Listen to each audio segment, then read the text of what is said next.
Voting is underway in Greece's snap election that could see the country shift to the left and reject austerity measures imposed by the IMF and European Central Bank. Nearly 10 million voters will elect their new government. Progressive party Syriza has been ahead in recent polls and is favored to win the vote. The party opposes the painful economic austerity policies that have affected the country in recent years. Fear-mongering over Syriza's economic credentials by incumbent New Democracy Party and financial institutions appear to have had little impact. I'm very optimistic that today Greek people will write history. And the strong message of Greek people will be that in Greece will return democracy, Greek people will regain social cohesion and dignity.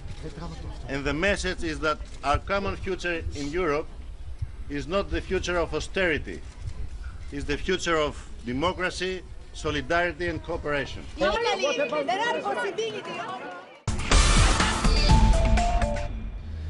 Egypt tightened security Sunday on the 4th anniversary of the popular uprising that toppled former dictator Hosni Mubarak in 2011. Tensions have been rising in Egypt with a woman protester shot dead Saturday near Cairo's Tahrir Square, the symbolic heart of the revolt that ended Mubarak's 30-year rule. Current President Sisi, who ousted the country's first elected president in 2002 in a military coup, is accused of rolling back freedoms won in the Arab Spring. Earlier this week, courts ordered the release of Mubarak's sons and have dropped charges against the Mubaraks of conspiring to kill protesters in the uprising. Today and for the past weeks, the Gaza Strip has been suffering a severe lack in fuel. Today, the electricity company said that they will be stopping one of their 3 basic generators, which means that the electricity blackout in the Gaza Strip will go up to 18 hours per day. And also the fuel that is available in the fuel stations is now double, even triple the price in the coastal enclave, which means that the residents of Gaza will not be able to buy any fuel in order to power their small generators at home. At the same time, we got the news that a Palestinian prisoner in one of the Israeli jails is now suffering a critical condition because he's suffering diseases, and the Israeli prison service are refusing to treat him.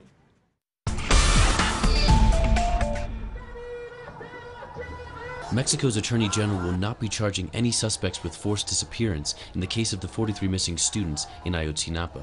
The lawyer representing the families of the trainee teachers taken in September said that the 90 detainees will still face charges of kidnapping and murder.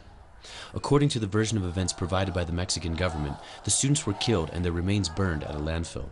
However, the families contest this, and only the remains of one of the students have been identified so far. Oil giant Chevron has been crowned the most irresponsible company by environmental groups.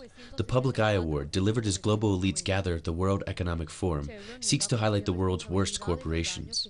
Chevron was found guilty of dumping billions of gallons of toxic waste in Ecuador in what is regarded as one of the worst environmental disasters on the planet.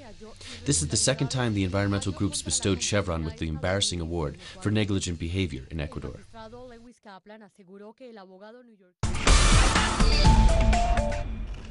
U.S. President Barack Obama is meeting with his Indian counterpart Narendra Modi in New Delhi Sunday.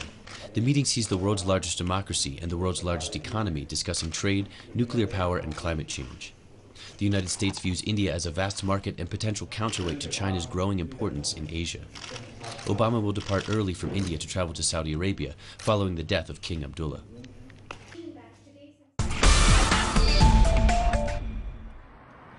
The Japanese State Minister for Foreign Affairs is in Amman seeking to resolve the Islamic State hostage crisis. A video released Saturday showed Kenji Goto saying his fellow hostage had been executed. Japanese Prime Minister Shinzo Abe said on Sunday the killing of a Japanese captive by Islamic State militants was, quote, outrageous, and again demanded the group release the second Japanese national. What do you do? She's my sister. Works for me. And does she talk and speak? She does. Birdman won the Producers Guild Award for Outstanding Producer Saturday. Directed by Mexican filmmaker Alejandro González Iñárritu, the film features Michael Keaton as a washed-up actor attempting to re-establish himself. The film has already received several awards, including a Golden Globe. The Producers Guild top honors often considered an indicator of the film that will take home the Oscar for Best Picture. Facts that have marked the course of history. Productions designed in the English language and made for the English-speaking world. This is Documentary. Watch it on telesur.net/English. Telesur, wherever the news, you'll be there.